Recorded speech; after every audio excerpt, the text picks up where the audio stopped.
Welcome everyone. Question on inorganic chemistry. What happens when anhydrous borax is heated with ammonium chloride? Borax plus ammonium chloride heat product. Choices are A.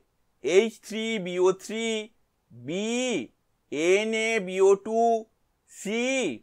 B2H6, D. Bn.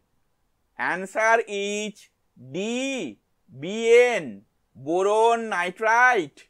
The complete balance equation of this reaction is Na2B4O7 plus 2NH4Cl heat 2Bn plus 2NaCl plus B2O3 plus 4H2O.